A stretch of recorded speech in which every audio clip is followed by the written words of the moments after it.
আজ অবধি আমি কখনো আমার ফ্লাইট জার্নিতে প্রিমিয়াম ইকোনমি বা বিজনেস ক্লাসের এক্সপিরিয়েন্স করিনি। Sorry, let me refresh.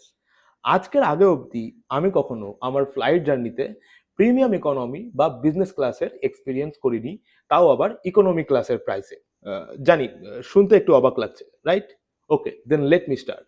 So আজ থেকে প্রায় 1 বছর আগের গল্প, যখন আমি প্রথমবারের জন্য ফ্লাই করি কাজাকিস্তানের একটা লোকাল বাজেট এয়ারলাইন্স এয়ার আস্তানার সঙ্গে। যাত্রাপথ ছিল কাজাকিস্তানের আলমাটি থেকে ইন্ডিয়ার দিল্লি অবধি।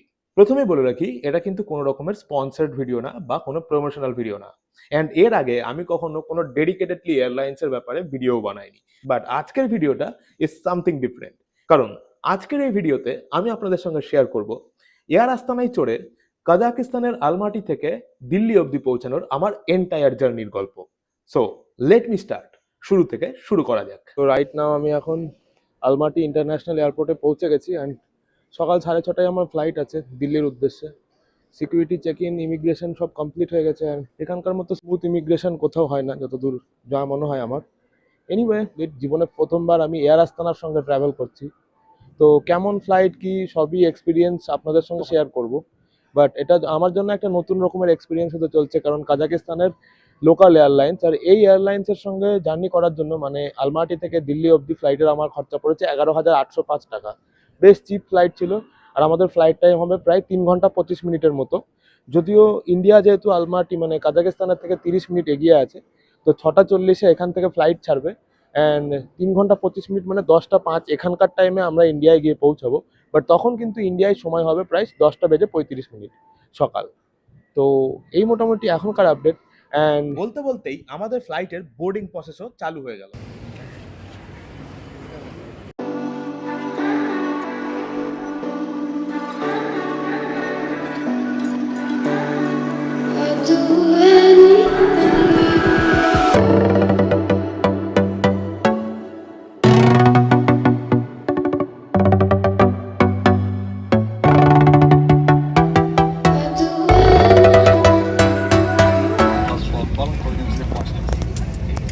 Su kapsülünü kaplaması YouTube maksatında borçla powerbanklarda faydalanmadan nemisi kuatlama kadar. Now, this is the very first time I'm gonna use some Hindi words in my video, কারণ হিন্দিতে না বললে সেই ফিলটা আসছিল না। So, just like a flight attendant বা pilot, let me finish the announcement part. आप अपनी कुर्सी की पेटी बांध लीजिए, क्योंकि ये तो जस्ट ट्रेलर था, पिक्चर अभी भी बाकी है मेरे दोस्त।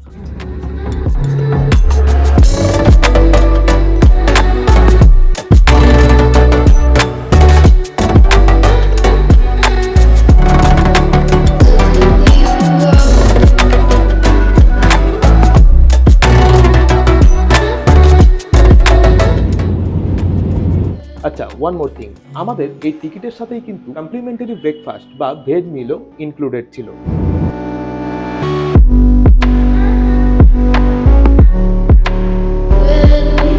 আমার একজন খুব ফেভারিট ইউটিউবার আছেন যার নাম হচ্ছে Irfan Juneja, and he is from Pakistan. তো কেন আজকের ভিডিওতে তার কথা টানলাম, বিকজ আপনারা যদি তার ব্লগ দেখে থাকেন বা নাও দেখে থাকেন, লেট মি টেল ইউ, তার প্রত্যেকটা ব্লগেই যখন তিনি কোনো রকমের ভালো জায়গা শো করেন বা ভালো ভিউজ দেখান, জাস্ট সেই মোমেন্টেই তার মুখ থেকে একটা ডায়লগ বেরিয়ে আসে, যেটা হচ্ছে সাড়ে পয়সে ইস ভিউ কে হ্যায়। অ্যান্ড আজকে 11,800 টাকা দিয়ে এয়ার আস্তানার আমি যে টিকিটটা কেটেছি, অ্যান্ড সেই টিকিট প্রাইসের পরিবর্তে আমার এই এন্টায়ার জার্নিতে আমি যা ভিউজ দেখতে পাচ্ছি, সেটা দেখে আমার মুখ থেকেও কিন্তু ইরফান জুনেজার মতোই সেম ডায়লগ বা সেম কথাই বেরিয়ে আসছে যে সাড়ে পয়সে ইস ভিউ কে হ্যায়। আফগান জালাবির নাম তো সবাই শুনেছেন, but now it's the time for Afghan mountain, কারণ আমাদের এই ফ্লাইট এখন আফগানিস্তানের বিখ্যাত, নট অনলি আফগানিস্তান, পুরো পৃথিবী বিখ্যাত হিন্দুকুশ পর্বতমালার ওপর দিয়ে যাচ্ছে।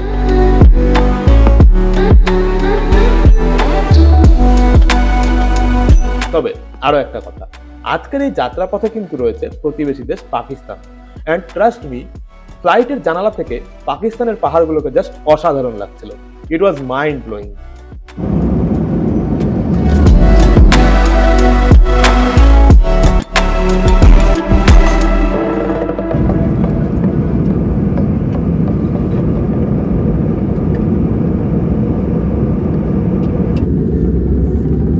Delhi, we expect delay for arrival for approximately 10-15 minutes.